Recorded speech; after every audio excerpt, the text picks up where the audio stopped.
So good afternoon, everyone, and Happy New Year. So this is the first webinar of YaSemosEuropes for this year, 2026. As you know, some of you know me beforehand. My name is Neo Cruz. I'm part of the YaSemosEuropes team. And we are here today to talk about the AD5 Generalists slash Graduates. As you know, it has this double name, and I will explain shortly. It's going to be the plan for today. Very simple, very easy, and hopefully practical and useful for all of you. So let me share with you a couple of considerations. First of all, we are focusing only on AD5 Generalist graduates, no in other competitions. If you want to ask anything about other competitions, just wait until the end. And talking about that, also, we know that you have plenty of questions, you have plenty of doubts and curiosities. They are perfectly fine. But we ask you for a little patience. Wait until the end for your questions, because sometimes, most of the times, we have the answer already included in our presentation, but not in the moment where you were waiting for or when you come with the question. So just wait until the end. If we, at the end, we haven't answered your question or you still have doubts or something needs to be clarified, just simply ask. We will stay as long as needed to answer to all your questions. That's granted from us, from YaSemosEuropes. So with that clear, and also the presentation that I'm using today will be available for downloading in our blog, in our web page. So nothing is missing. You don't need to do screenshots or anything. Video recording will be available. Presentation will be available. Everything will be available. Sorry, I'm not available, but all the rest will be. So jokes aside, very bad, but you know, that's the beginning of the year. So how we are going to do it? First of all, clarification. You came for generalist. This is the right place. You came for graduate 85.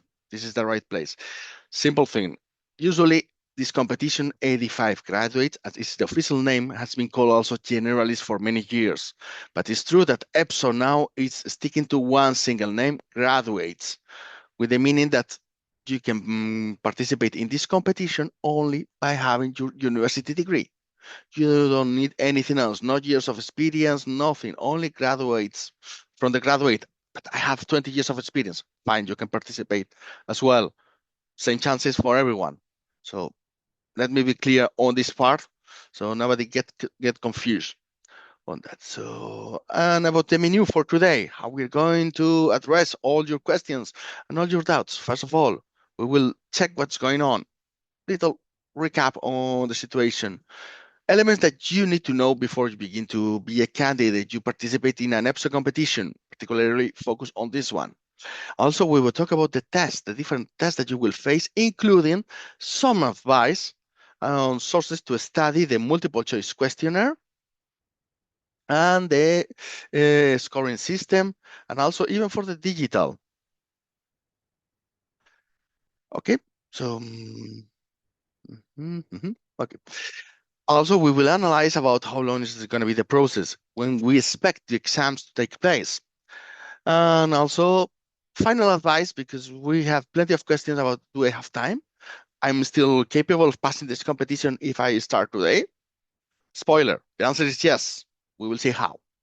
And then final thing about ourselves, about YaSemos, and how we can help you further, not only with this webinar, with other trainings, other materials, and ideas, because we are here to help you. So that's the point. So let's go for it. What's going on? This is how it looks like now. They're planning by EPSO. They announced the competition for mid-February, the notice of competition. The exam will come after, but the publication of the notice of competition before the mid-February, first half of February. Fantastic news. But let's be cautious. Let's pay attention, not to be over-optimistic, because Generalist / Graduates was announced in 2023 originally. And since then, there's been a lot of problems. So now today's webinar and everything we are going to say today is under the assumption that the new IT platform that they will use for the exams is working well. we will see it with a couple of competitions that are coming soon in a few weeks' time for their exams. So we assume that everything goes fine, that you can have your exams without any IT issue. So under that assumption, everything should go as we will say today. If there is an IT problem that is far from our capacities to control at this moment, sometimes far from EPSO capacities, so things may change and we will inform accordingly. But please bear with us, bear in mind this aspect. Okay, so now we are optimistic. We think that we are having generalist graduates. I will use both names on today's webinar, although I'm switching gradually to the graduates name. We will have it in February, but also other competitions are coming. Secretaries, international, IT, law, lawyer linguist, so plenty of other items. So be ready. We will inform of them on later occasions on other webinars, but today let's focus on graduates. So the things that we need to know before we start. First of all, this is a competition that is open for everyone, provided you have a university degree of at least 3 years time. So that's okay. You're a European citizen and you have fulfilled your military service obligations and duties, these kind of things. But most important thing, you have a university degree. You can manage to work in 2 languages. You don't need that certificate of languages. You just need to prove that you can work in 2 languages, usually your native language plus another. Most common scenario is your native language plus English. But if you're a native English speaker, so maybe it's English plus another one. But those are the most common scenarios. So, and all the profiles have a spot here. But I'm a rocket scientist, fine. I'm a linguist, fine. I'm an interpreter, translator, fine. I'm a lawyer, fine. All of them, they have their place in this competition. That's why it's also known as generalist, because it's general for everyone. And as I said before, if you have 20 years of working experience, you don't have more or less chances than a candidate who's just graduated. You are both at the same level, at the parking point on this competition. And that's another important idea that we need to transmit, that all of you are going through the same process. It doesn't matter who you are. It doesn't matter how many years of experience. It doesn't matter what is your degree. If you fulfill the criteria of this competition, you will go through the same process. Whatever you are, whatever is your past experience, is the same for everyone. And this is important because sometimes we have a background, we have a history or personal history, and we think that we deserve something. Not the case. This is a process designed to select among all the candidates equally. The only special feature is in case you have any handicap, you need any extra help, because you cannot take on the exams in an ordinary circumstances. So you can ask for some assistance from EPSO when you register into the competition. And that's the only thing. But for the rest, we are all exactly equal, same process. That's another thing that you need to bear in mind. Then, another thing that you need to have in mind, the languages. Remember, usually they indicate C1 level for language 1 and B2 for second language. But again, do I need a certificate? Do I need a degree on languages? No, you only need to be capable of working with those languages, because the test will be in those languages. So if you can pass the test, they assume that you are capable of working on those languages. That's it. It's important that when the notice of competition comes out early February, you read it, because those are the rules of your game. Those are the rules of the competition. Whatever EPSO does, they need to follow the notice of competition. They cannot do things that are not included in the notice of competition. And if they need to introduce any change that is not included in the notice, they will change the notice. I'm saying this because it has happened in the past. For instance, we recall transport competition, when they enlarge the number of seats of places available in the reserve list, they have to modify the notice of competition only for that, to change that number. They couldn't do it just saying, oh, now we are thinking about 200 instead of 80. No, they have to amend the notice. So those are the rules of the game. They're basic, so read them. And you're saying, come on, that's obvious. Of course, I will do it. Yeah, you will. But our experience says that most of the candidates, they don't do it. They don't read the notice. And if you do, you will have an advantage compared to the other candidates because they didn't read it. And it's useful, believe me. So also another element that is very important, if there are two competitions that you fit in, that you fulfill the criteria and you want to participate, unless the notice of competition says otherwise, specifically unless the notice says otherwise, you can participate in several competitions at the same time. No problem. I want to participate in graduates and I want to participate in lawyer linguist. Fine. There's no exclusion in the notice. No. So you are perfectly fine. So this is important. For this is an 85 competition, and you will need the university degree, as I mentioned before. And the best news all, with the latest update in the salaries, an 85 officer, when joins the commission or the institutions, will get 6,100 or 6,400 euros as a salary month, 12 pays. Remember, in the institutions, it's only 12, not 14. But I think it's still pretty decent, good salary, right? So that's another reason to be part of these competitions, but not the single one. That's one thing. The notice, I say it before, I say it again, and probably before this webinar ends, I will repeat it 3-4 more times. I'm perfectly fine. You will be pissed off, fine, but if you read the notice, I have done my duty. If you didn't, I fail miserably. Please, please, please. I beg in, but read them. Read it. It's always the key for the competitions. That's regarding the previous things. But now let's talk about how to become a candidate. And particularly for those of you who have been in touch with this competition, with this graduate generalist competition in the past, or with the EPSO competition in the past before January 2025, it says January 2025.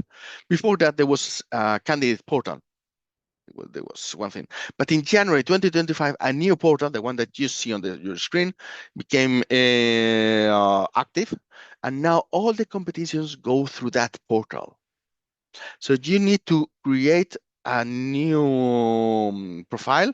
You need to log in this new portal to candidate, to apply to any new EPSA competition, whether it's graduates or any other specialist competition. And it's been so during all 2025. But now it's even more important because especially for those of you who apply, who participate in previous competitions, couple of years ago, before the pandemics and so on, you need to create a new profile here. It's a completely different platform. They are not connected. I'm saying this because I remember in the old platform, you got the instructions, you cannot have two accounts, but this is different. These are two different platforms, so you can have one account in the old platform and a new account in the new platform. And you will need to have the EU login. If you are not familiar with it, EU login is the system of identification used by the institutions to have access to some areas provided by the European institutions. For instance, have you said, or the EU survey system also you need EU login identification. So for EPSO as well, you will need the EU login access. We'll link there on the presentation the instructions on how to get it if you don't have it yet. Pretty simple, not very complicated, but if you can do it now, much better than if you wait.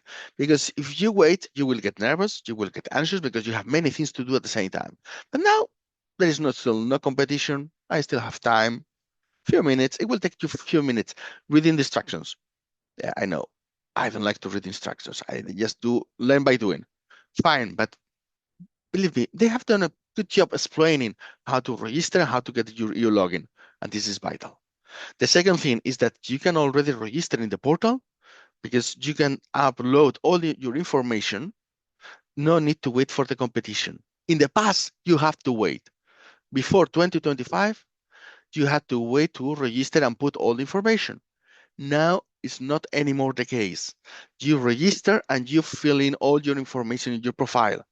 And then from there, when the competition opens and you register for the competition, the platform, the system allows you to import, to transfer the information from your profile, from your CV to the competition profile.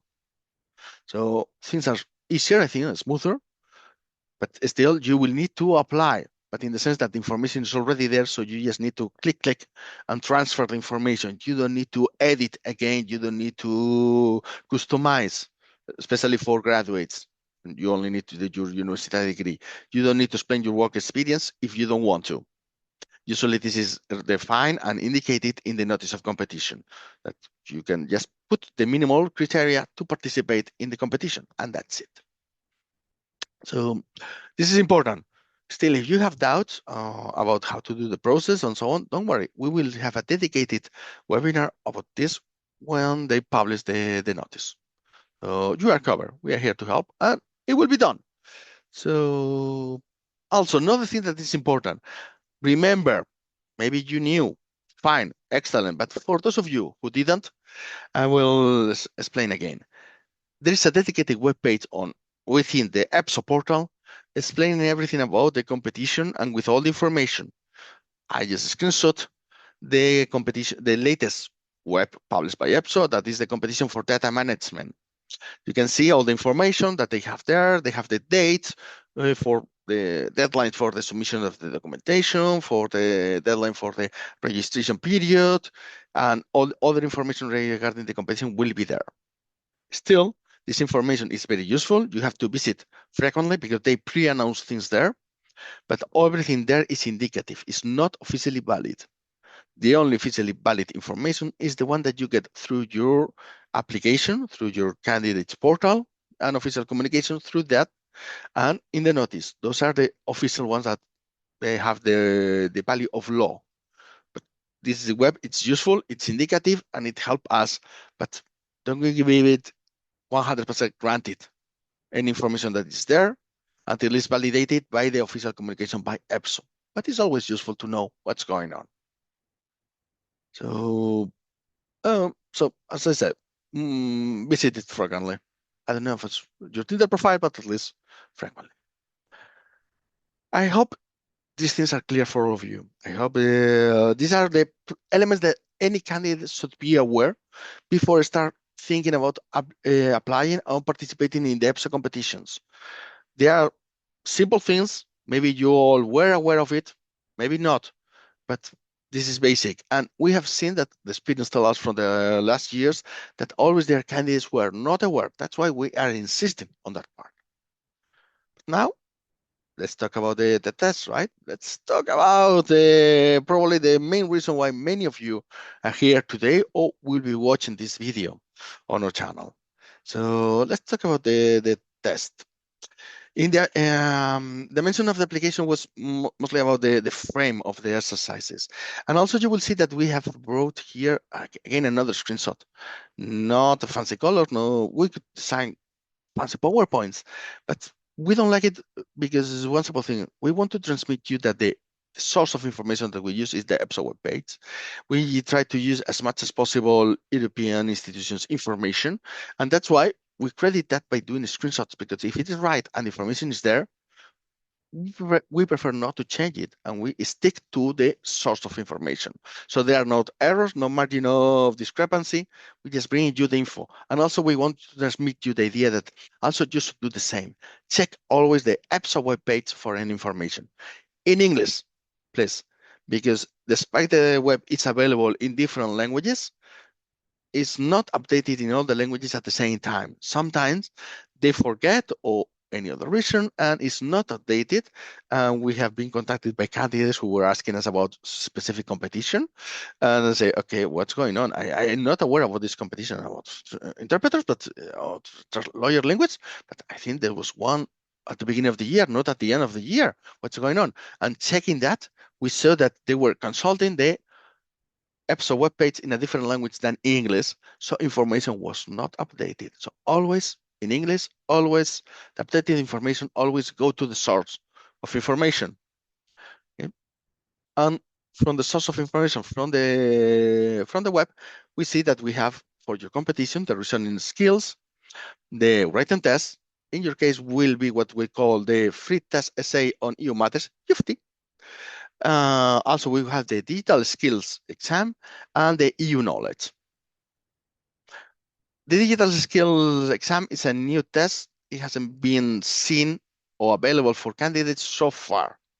For the written test, yes, we have plenty of references nowadays for the reasoning test. I'm afraid that is the old one, the old friend of you, all of you. So nothing changed here.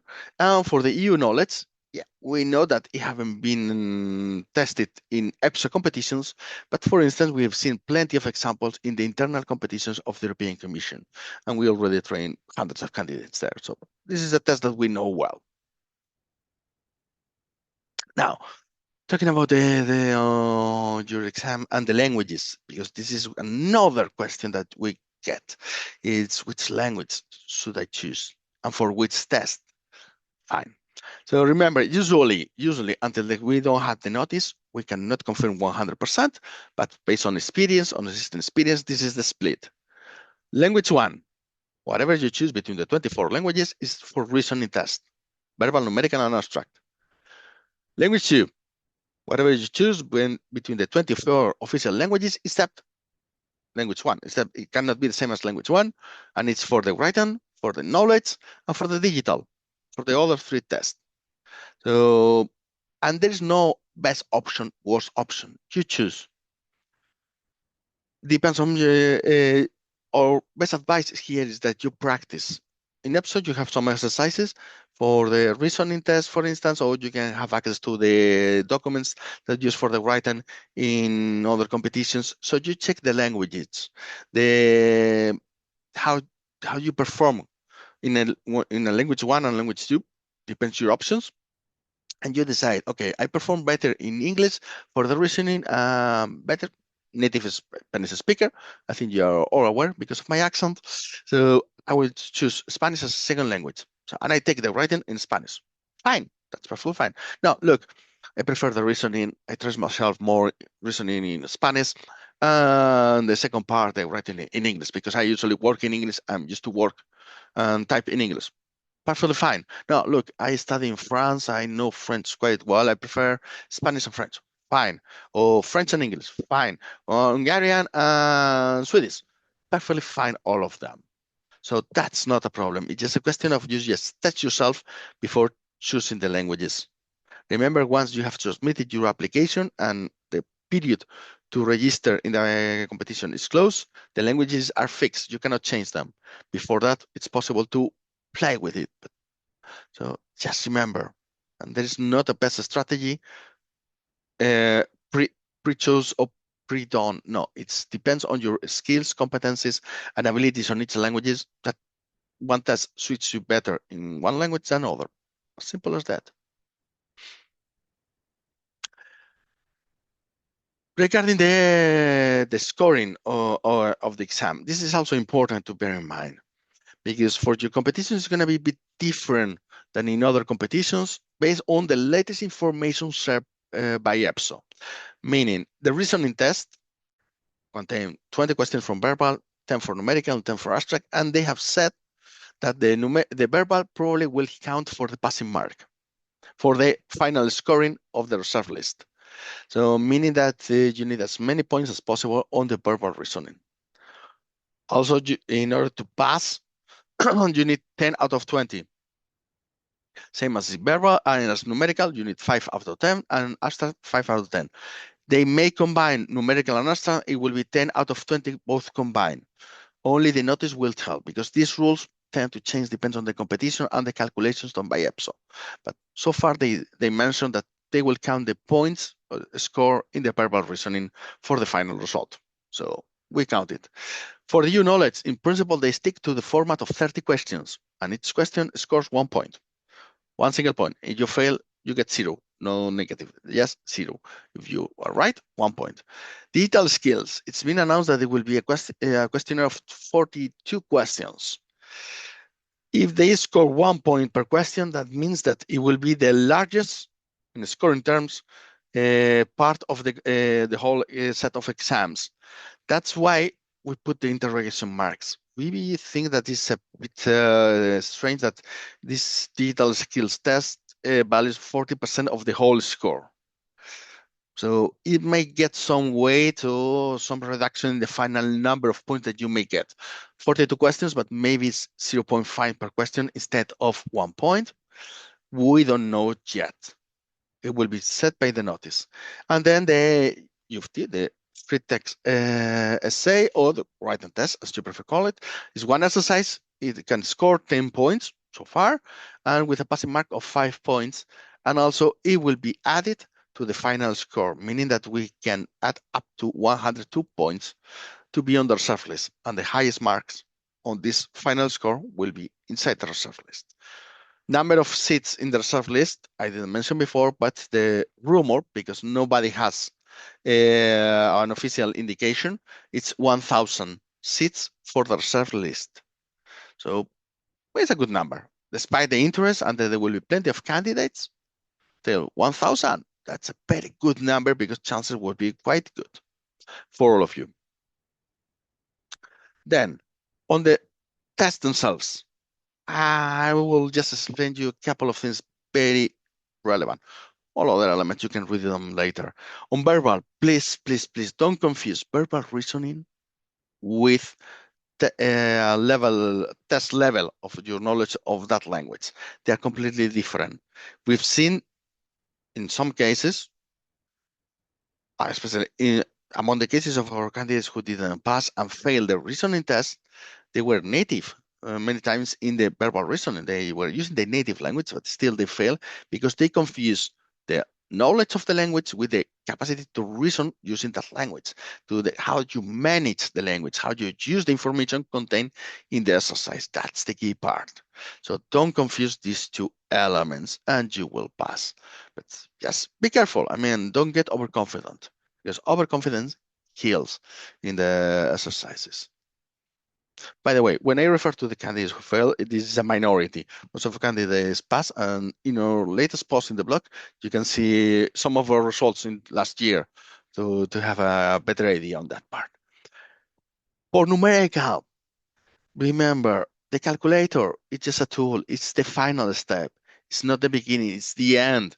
So don't focus on doing a lot of operations in the calculator. Just focus on identifying the problem, seeing how it needs to be solved, and then execute the solution, and then you use the calculator. Follow step by step the strategy. Don't try to calculate first and think later.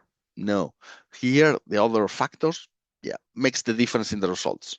So this is very important. And by the way, you can practice with the exercise on the screen. We have the link to a video where we explain the solution in case you cannot find it. So feel free to practice a little bit later. And for the abstract reasoning, it's also important that in this test you remember time flies. This test is very important that you do it knowing that 1 minute feels like 10 seconds. So you need to move fast. You need not to block in the exercises, just identify the logic very fast. And if you cannot move to the next one, don't get frozen or blocked in one because you will lose several minutes and then you're losing several exercises. So it's better to lose 1 point, sacrificing one exercise rather than trying to spend 5 minutes solving one exercise. So it makes a big difference. And that's the best advice that we can give you for the abstract. Work little by little.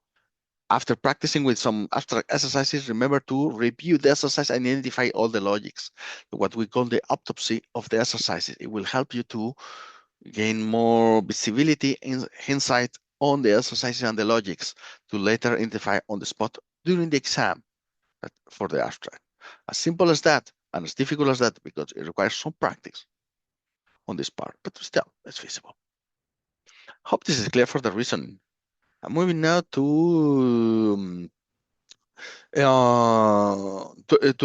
writing part. This is the advices that I gave you about this. And one tip that I didn't mention before: panic, especially for numerical. We've seen that people tend to panic a lot on that one.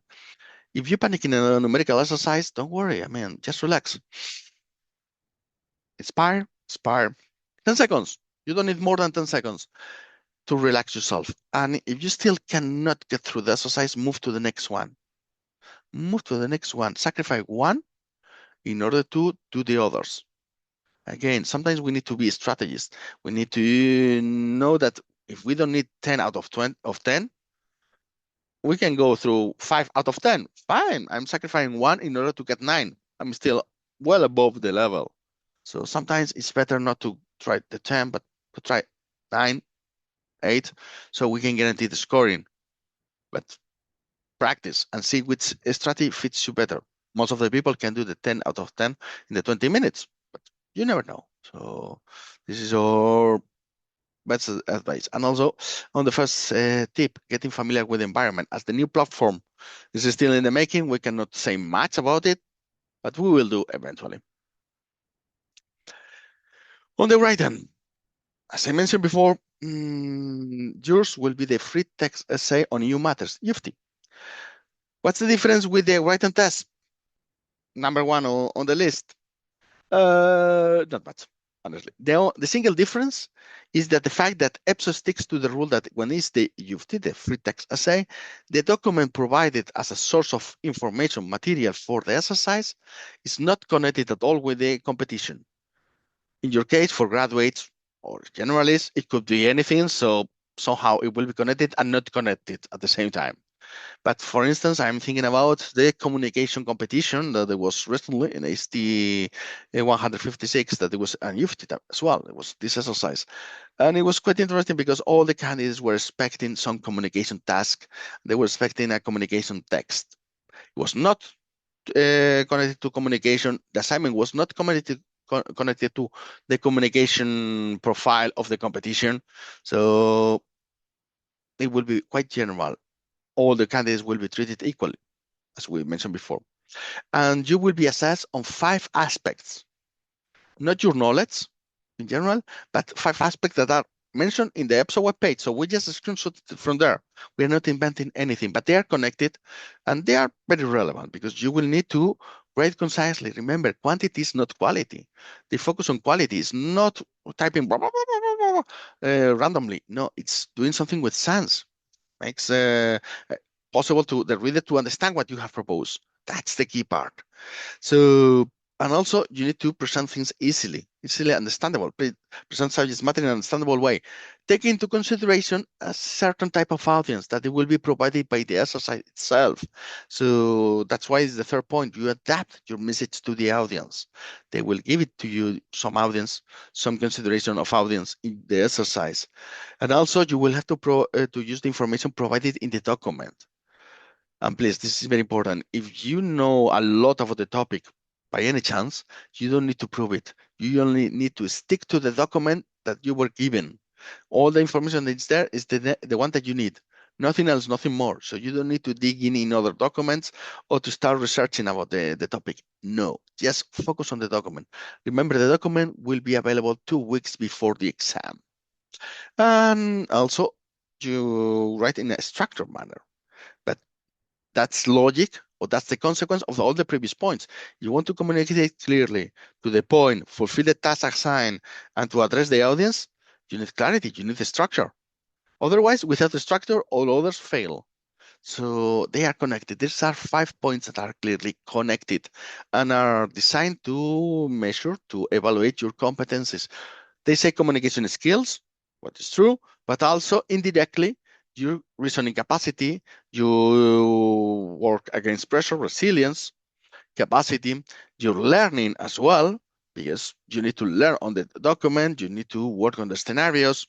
So this is important to bear that in mind. I mean, it's as simple as it's difficult because this is now a test that you need to practice beforehand and you need to work on the document before the exam, something that didn't happen before because in the past, you got the documents right on the spot the day of the exam. Not anymore. 2 weeks before, you will have access to the documents. As I say, 2 weeks before. Take your time. Please don't get overconfident with this test. Say, no, I dedicate a few days time, a few days before the exam and it will be enough. No, it's better to dedicate a few minutes, a couple of hours every week before the exam, several weeks before, rather than a few days before the exam. That's why we say block hours to practice this. This is quite intensive. Probably this is the most intensive test of all the tests that you face on this competition right before the exam. You don't need inside knowledge. I know that everybody is looking for how is a briefing done in these European institutions, a press release, or how is this kind of documents? No need. I mean, if they were asking for specific structure from the inside of the institutions, as this is an external competition, they should provide you that structure. If they want you to follow a structure, they have to provide it. So you don't need that internal knowledge. This is an external competition. This is more about common sense and about structuring, following common sense and a good communication standard or value. And that's it. Nothing else. Don't overcomplicate yourselves, because we've seen that the candidates tend to overcomplicate themselves with that idea. No need. And the assignment will be about handling information. Make a summary. Prepare a note for your colleagues who will have to talk to this person. Prepare a briefing that is the same as a note, that is similar to a summary, to your boss who will meet this stakeholder.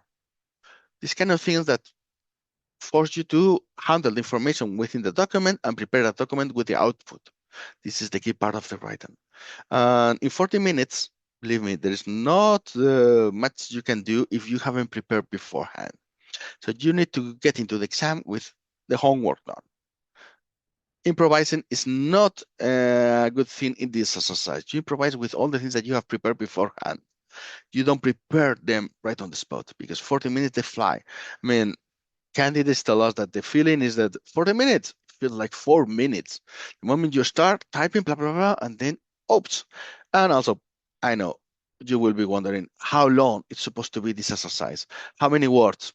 Doesn't matter, in the sense that if you answer the assignment, if you follow the task provided, maybe 500, 600 words could be good. Yes. 1,000 also could be good. Will be better 1,000 rather than 600? Not necessarily. If 600 is clearly well explained, well structured, while 1,000 is badly written, poor structure, not clear, 600 will get much better score than 1,000. That's both are correctly written, well explained. Both can get exactly the same score. So it's not about quantity. This is about quality. Always quality in this exercise. Very important to point it out. And now, on digital skills, I'm moving to digital skills, and this is important that you bear in mind that since the October was November last year, they published a new map for the digital skills. This is the one that we screenshot here. It's almost the same as the previous one, but we suggest you to visit the link that we put there, because it gives you a good insight of what is considered the digital skills framework, gives you an idea of the areas of evaluation in a bit larger manner than the sample of the list included in the EPSO webpage. We saw it before. So go there to get an idea. There is not a proper material manual that says this is whatever you need to study, because it's more about our daily lives with computers. If you work with Windows, mostly Windows, I'm saying this on purpose rather than Apple, because the institutions work with Windows environment. So simple as that. And you're just to change files, image files, the different formats.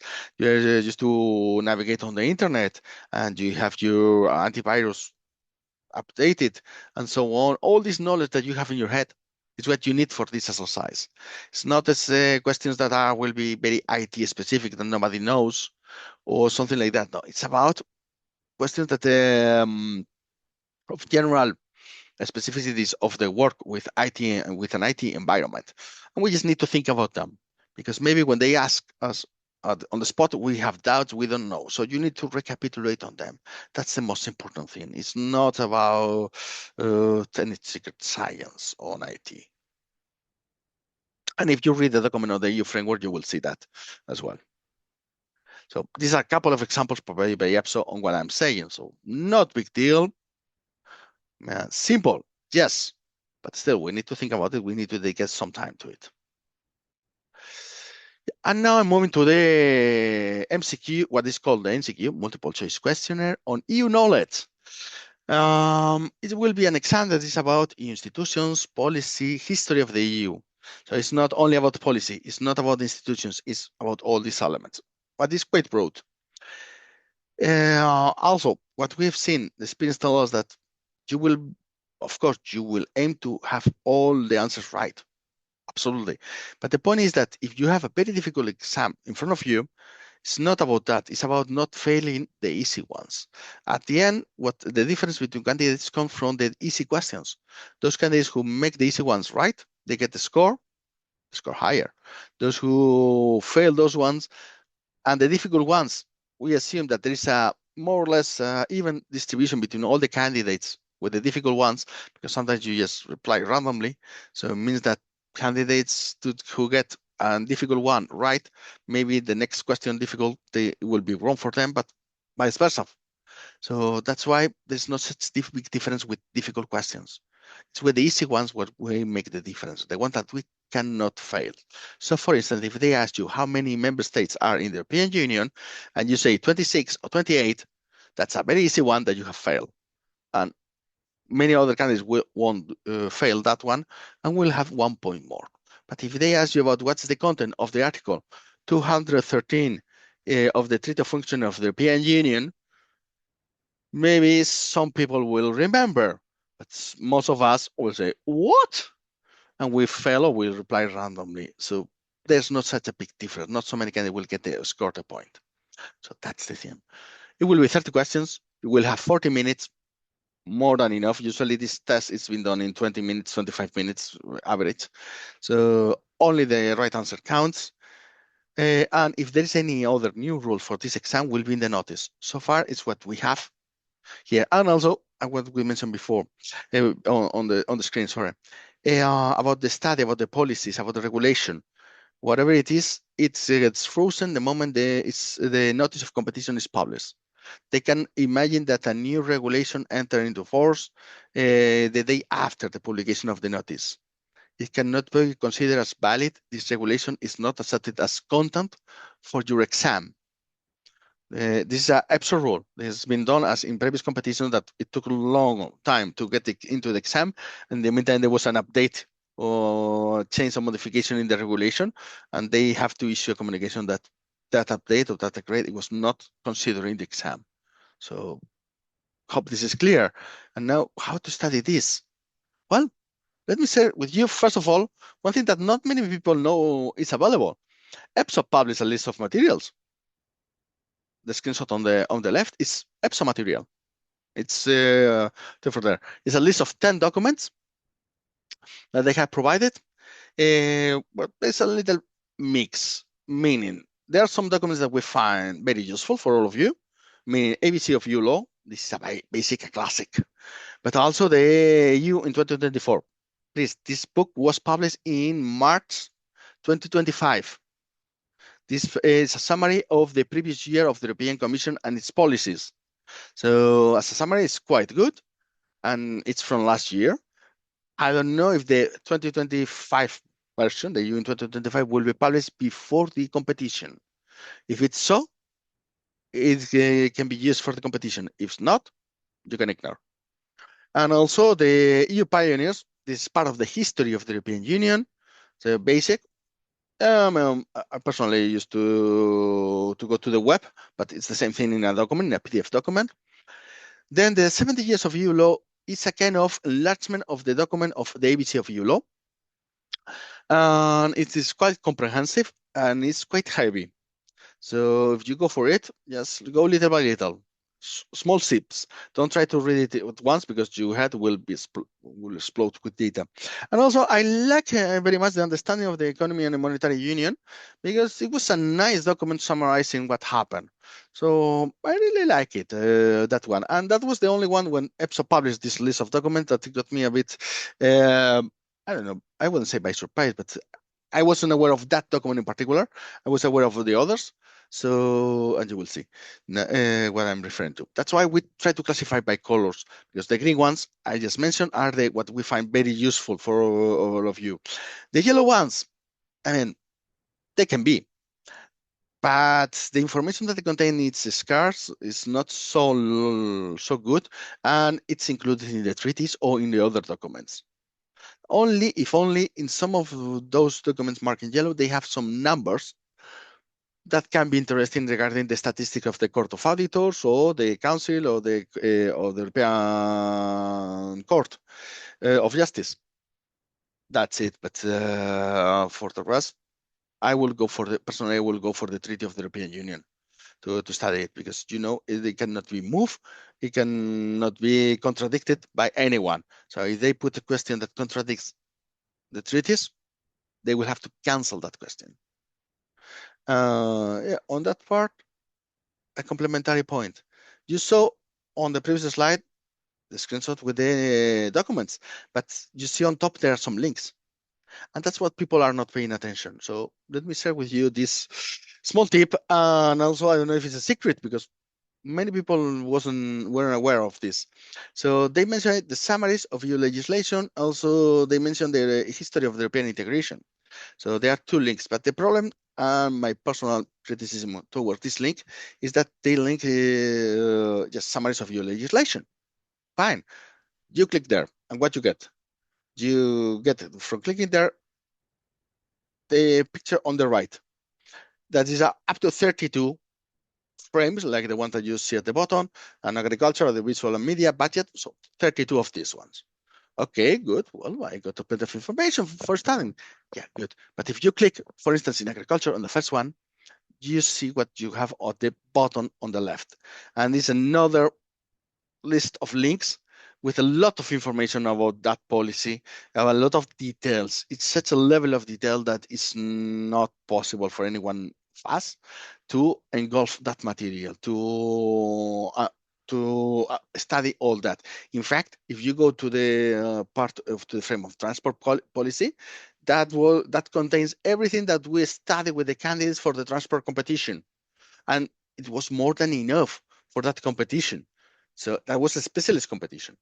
So, but EPSO haven't set a limit. So this has opened the door to justify that whatever they want, they can introduce it in the exam regarding EU policies. So our best advice is that use the common sense. Don't try to go to such level of detail, to go to the nitty-gritty of all the links, because you won't have time. Maybe some of you are so intelligent, smart, and have such incredible capacity that you can remember everything there. I can't. So it's better to play common sense and be strategic in your approach. You have a more generic vision on all of these topics rather than a knowing word by word approach. Regarding other sources, as I mentioned before, this is an exam that we've been, or a type of test that we've been working with for a few years' time. It was already in some of our preliminary webinars that we did for the internal competitions that we already shared these sources and are still perfectly valid. So the treaties are the basic. The Treaty of European Union, the Treaty of Function of European Union, those are the rules of the game. The Treaty of the European Union, the whole of it, the 55 articles. For the Treaty of Functioning, read it once, take some notes, and grab some relevant articles. Some others are more nitty-gritty of the functioning of the European institutions, no need, but for instance, I'm thinking about the 101 and 102 to regulate the competition law. Why not? This to have a overall knowledge. You don't need to remember by heart, but you have to have a good overview of them. The European website, it's summarized in the EU in 2024, but also remember the political priorities, the 7 political priorities that contains a lot of facts, information about that. The ABC of EU law, it was already there, and I really like that book. By the way, you can download it for free from the publication service, and it's available in all the languages, in all the official languages, if I remember correctly.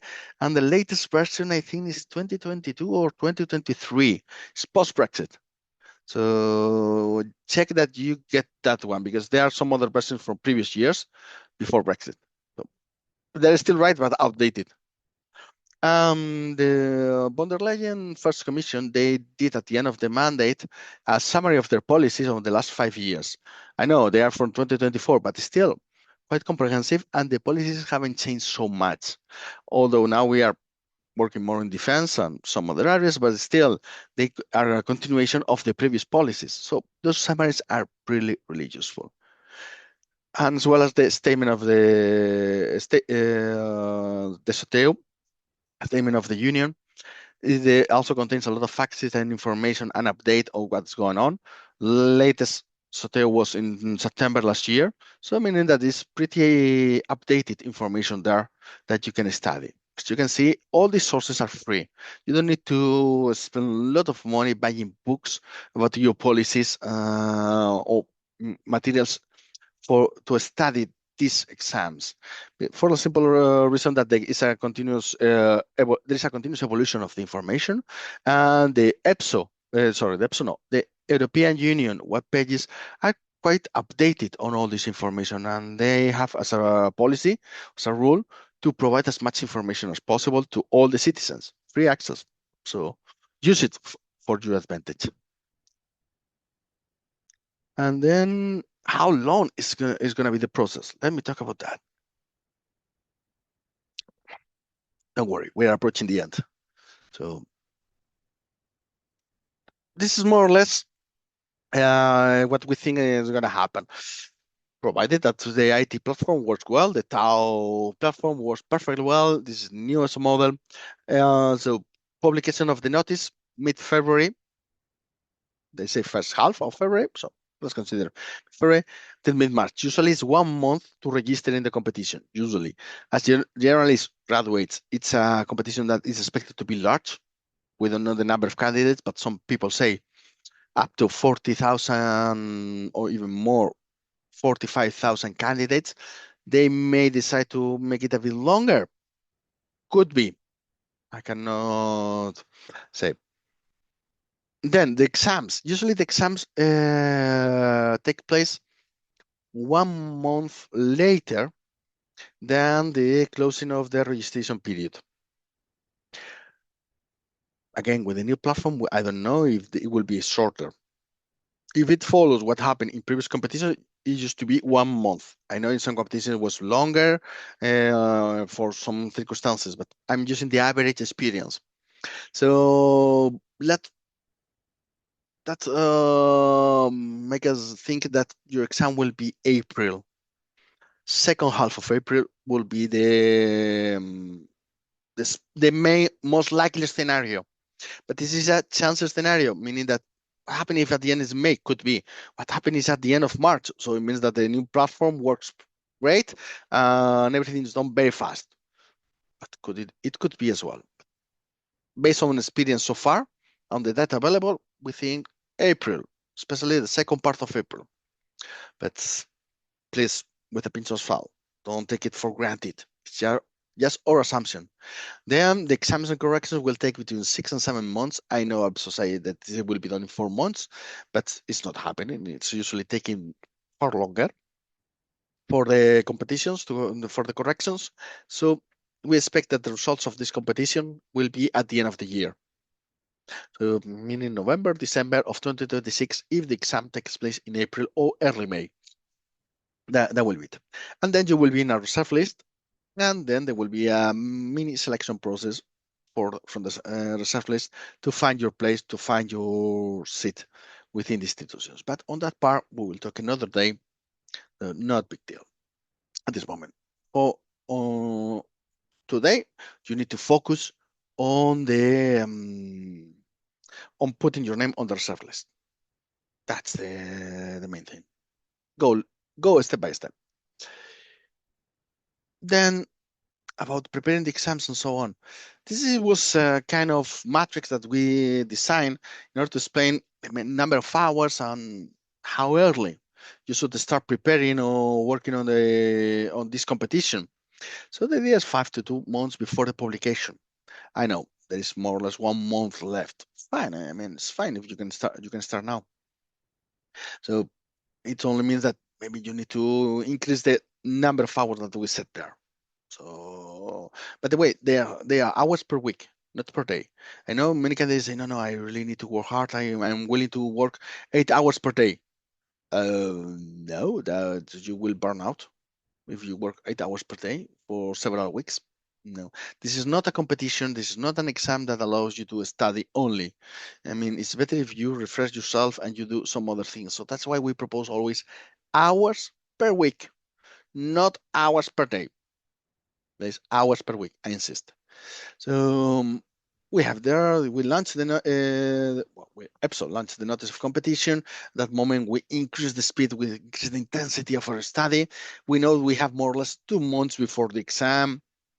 So that's that's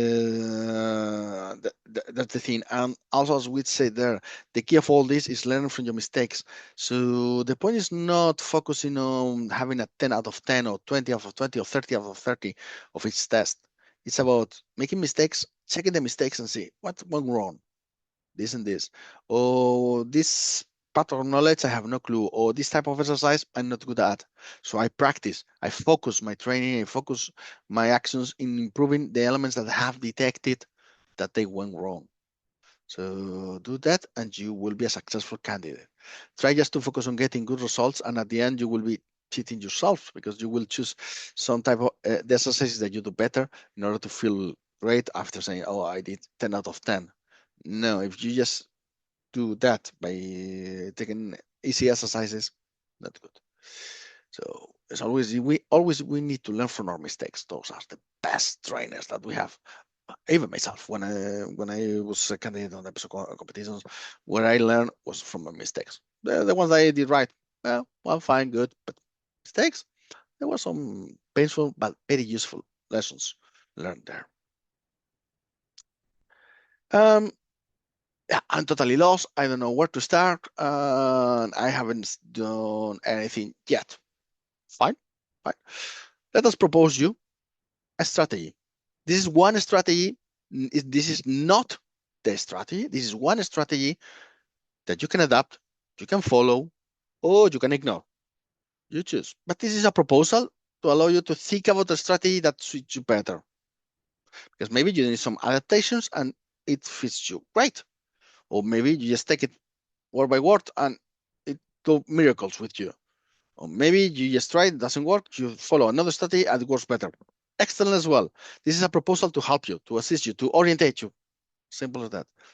So a proposal is that you go these 14 steps on how to prepare. So you start with the reasoning test.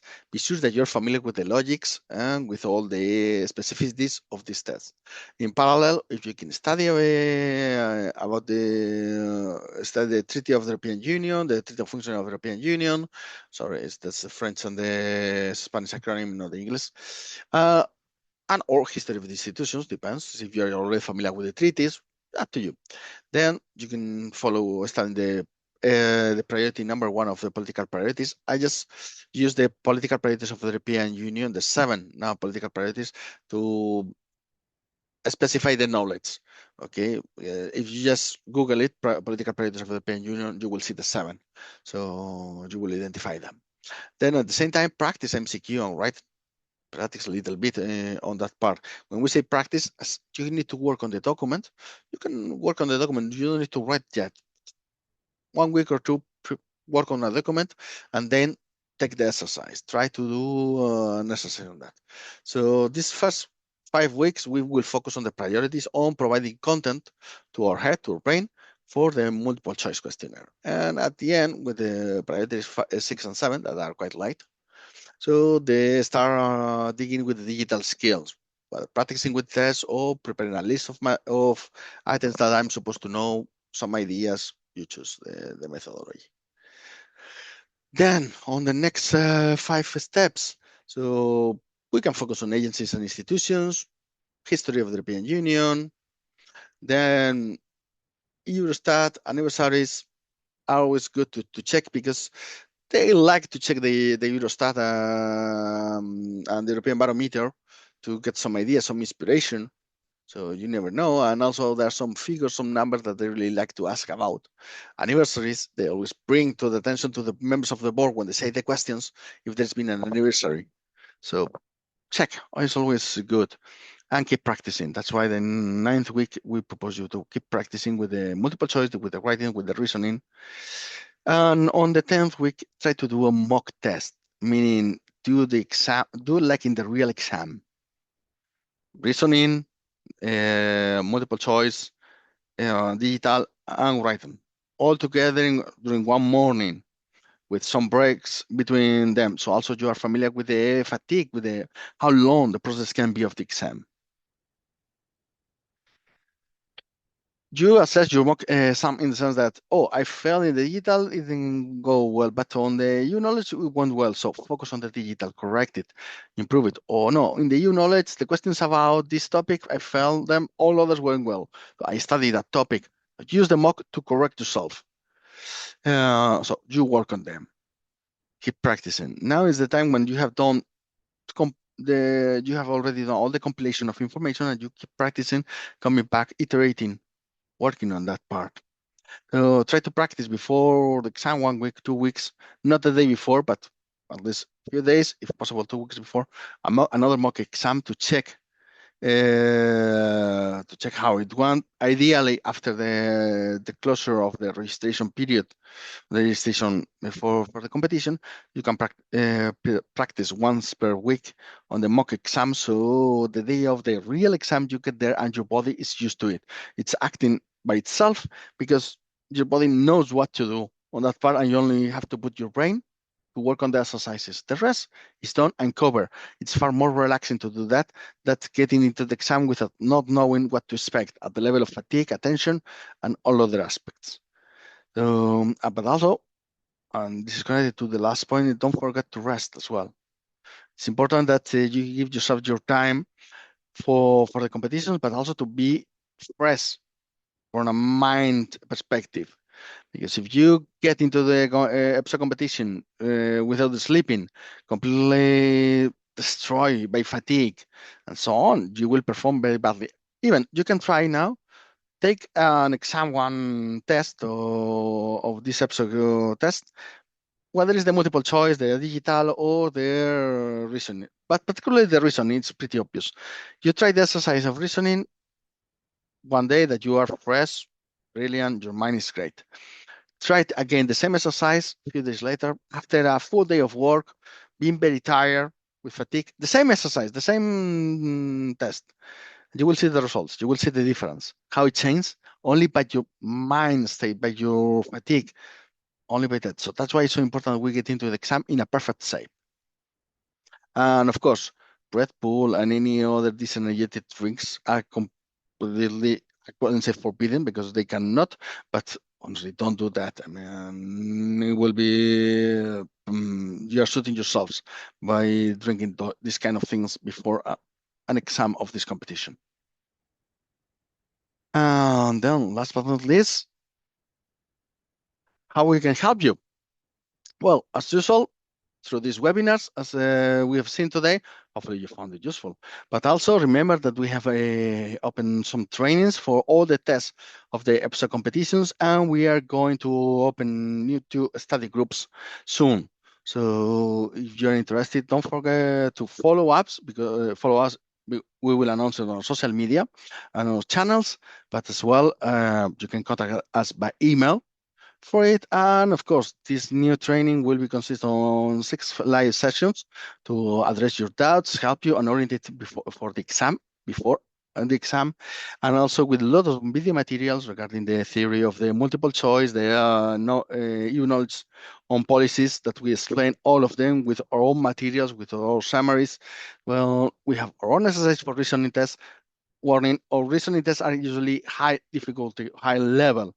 They are designed for this competition precisely because we expect a very high level of difficulty.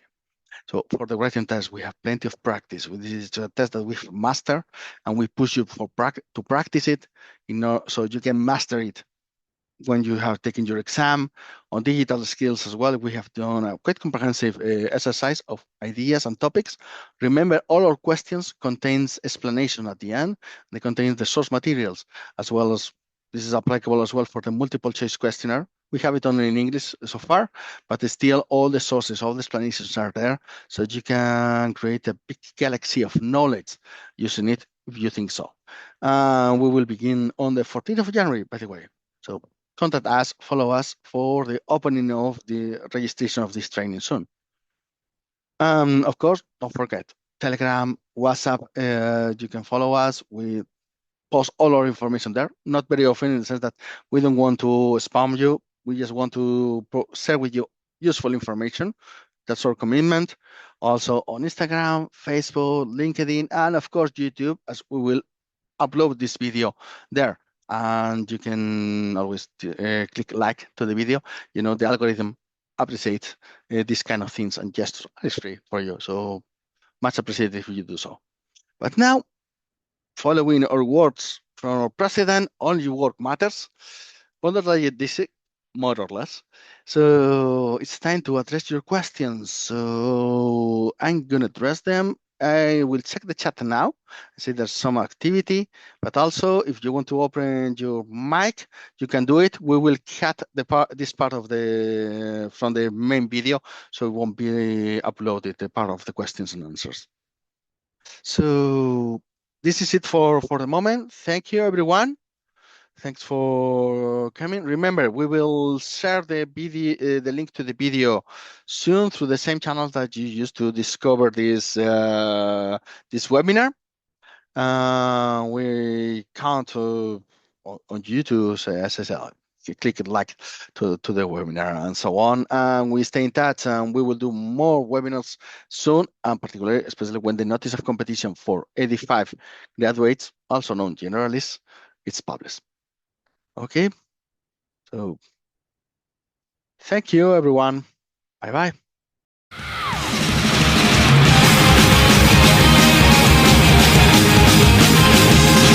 Go!